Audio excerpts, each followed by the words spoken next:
রাধে রাধে বন্ধুরা, কেমন আছেন আপনারা? আশা করছি আপনারা সবাই খুব ভালো আছেন। ভগবানের কৃপায় আমরাও খুব ভালো আছি।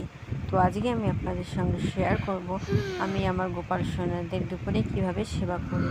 তো এই যে দেখুন, আমি থালা বাসন ধুয়ে রেখে দিয়েছি, পুজোর ফুলও কিন্তু তুলে রেখে দিয়েছি। আর এই হচ্ছে আমার দুজন গোপাল সোনা, এই বড়জন গোপাল আর এই ছোট্টজন হচ্ছে গোবিন্দ।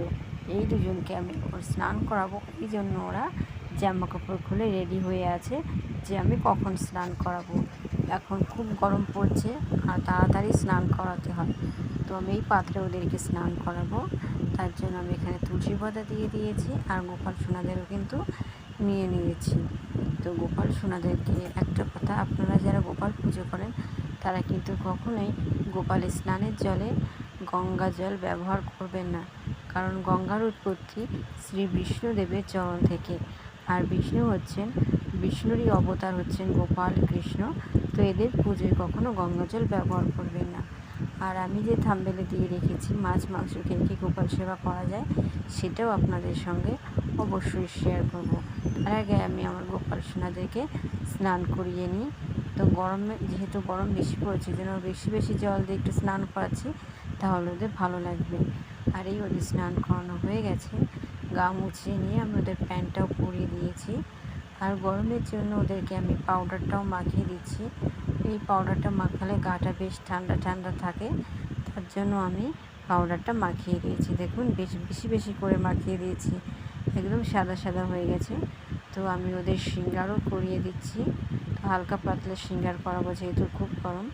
তো আমি শৃঙ্গার এদিকে হতে থাকুক। আর মেন যেই কথাটা, মাছ মাংস খেয়ে কি পুজো করা যায় গোপালের?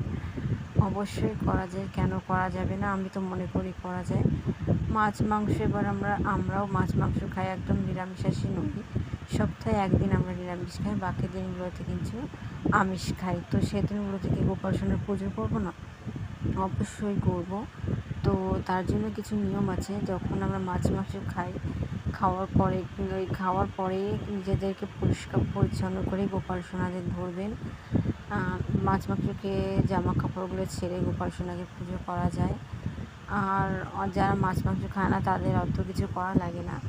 তো মাছ মাংস খেলে নিজেদেরকে একটু পরিষ্কার পরিচ্ছন্ন করে রাখলে গোপাল সোনারও পুজো করা যায়।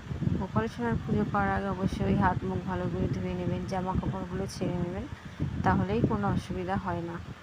আর এই দেখুন, এদিকে আমার গোপালদের শৃঙ্গার করাও হয়ে গেছে, বাকি ঠাকুরদেরও সাজানো হয়ে গেছে, পুজোও দেওয়া হয়ে গেছে। তো গোপালদেরও পুজো এবার আমি দিয়ে দেবো।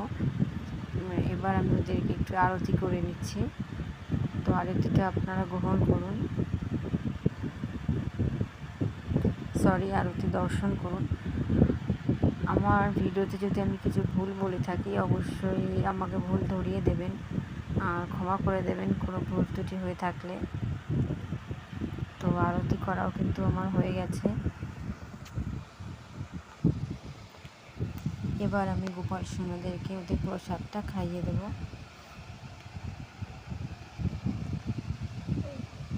গোপাল সোনা কিন্তু নিজেদের সন্তানের মতো করেই দেখা উচিত। ভগবান রূপে কিন্তু গোপাল সোনাদের পুজো হয় না।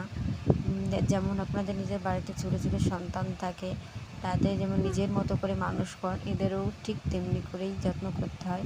অন্যরা কিভাবে করে সেটা দেখেই যে করতে হবে এরকম কোনো কথা নেই।